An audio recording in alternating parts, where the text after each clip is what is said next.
Hi guys, I'm Caden. And I'm Nick, and today we're going to be bringing you a comparison between a second generation Melonboard and a first generation boosted board Dual Plus.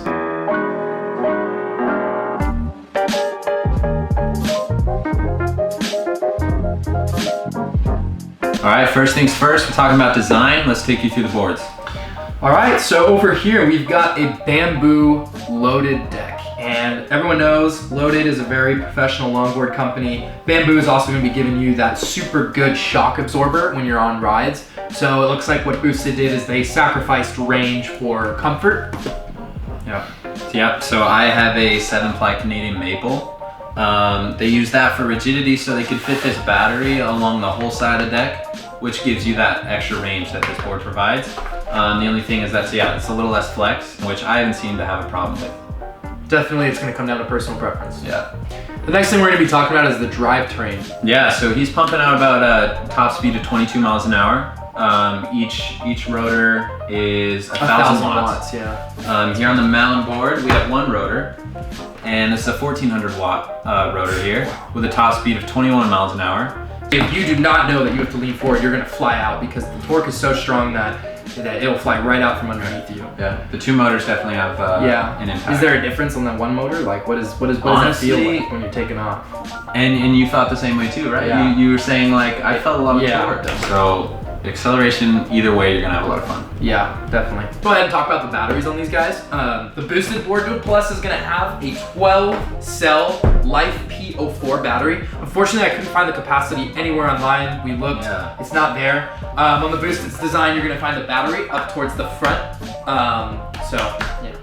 Yeah, and then on the Melonboard, we have a 6-cell, 8,000 milliamp lithium polymer battery. So we were able to find the specs on that. I don't know why we weren't able to find the capacity of the Boosted board. It's weird, they don't want to release it. Yeah, this is surfaced throughout the entire board. Yeah, and then you got the power button is going to be on the far back side towards the rotor for the Melon, and then for the Boosted, it's going to be up on the top front. Yep. Let's go ahead and talk about the remotes. So just design-wise, the Boosted board remote is designed to kind of fit perfectly right where those 3 fingers on the bottom of your hand are. So that way you can rest your middle finger just about on that safety. You're gonna have a safety here on the outer rim of it. And in order for the Boosted board to engage forward like so, or engage backward, you always have to have your finger on this little gauge right here. If you let go, that's what's gonna let the Boosted board go into like a free fall. The engine's disengage, it's just kind of going. It's just basically a regular longboard at that point. Right here's your power button. At the bottom, it's got 3 dots. Press and hold it to turn it on. Pressing it 3 times is gonna change your modes on the Boosted board. Here you have the battery indicator for your remote. You have the connection indicator for your board. You have the battery life of your board. And other than that, it's pretty solid remote. It feels pretty good in the hand. The acceleration throttle for me is a little bit too high, and I experience difficulties with it slipping out like so. Another con with the remote is you cannot have the remote on when using the Boosted Board Smart application. And the Boosted Board Smart application does everything the remote does, shows you battery, shows you percentage, pretty much everything the remote does but on a screen. And then this remote here for the Melonboard, it feels really ergonomic in your hand. Yeah. This does not have a safety. I personally haven't had a problem with that because I always get in the habit of turning the remote off before I stick it in my pocket or something like that. Otherwise, it would start going. But as long as you get in the habit of turning it off, you'll never have a problem with it. Another big pro about this, the Melonboard, is that has cruise control actually. That's so sick. So up to 10 miles an hour, you just click the throttle right here, and your cruise control is activated. And I found that very useful. I use that a lot. And then another feature here is this is how you brake on the Melonboard.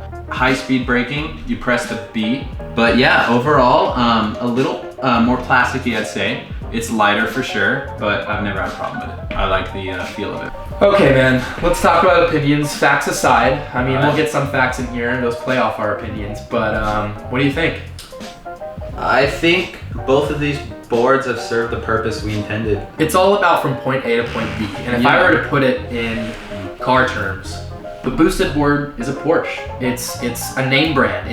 It performs very, very well. You can't argue with it. But a Porsche can get you from point A to point B just as well as a Prius. And in fact, the Prius has better things like better gas mileage, better this, better that. So it really is coming down to sacrificing 1 mile per hour for longer range and a sleeker design and a way lower price point. So the Melonboard goes for $750. And new boosted boards are $1,600 listed. And right now in this time period, day and age, they're more than that. They're $2,500, maybe even and up.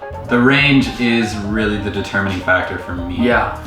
I think that's really what sets Melons apart from everyone else. A lot of other boards. Yeah, I mean, it's you never have to worry about charge, and that's exactly what I want when I'm skateboarding without a battery. Is like not having to worry about that. How long does it take to charge? Like an hour, right? The Melonboard? Yeah. No, it takes about 3 hours. 3 hours? That's not too bad. It takes about 3 hours. But what does it matter if it has an 18-mile range? If it has an 18-mile range, you go throughout the day, you get all your tasks done, your errands, and you plug it in before you go to bed, just like a phone. Maybe you have a 7-mile range on the boosted board, and it has a faster charge. Like what? Like it says under 90 minutes. I've seen it charge in 30 minutes before, which I think is ridiculous. But I mean, it still doesn't matter. I still have to carry a charger around. It's personal preference, and personally, I would prefer to have more range. Range is key, I think. That's like the biggest thing. Range is what sets it apart. And weight, mobility, price point. There's just so many things that I didn't know this company existed until after I got the boosted board. Yeah, I mean, bang for your buck, Melon, but I think performance boosted. All right, guys. Well, thank you for watching this video. What? I thought you laughed. No, I was just reading. Okay, never mind. Anyway. Okay, thanks guys for watching this video. Leave a comment in the section below saying if you would pick a Melonboard or a boosted board. If you want to see more of either, go ahead and come to our channels, and you're going to see them in our everyday lives and just videos that we make. Yeah, if you like it, stay tuned because we'll probably be making a few more of these videos. Yep. We like these boards a lot. Yeah. That along with various other videos. Check us out. Links in the description. Yep.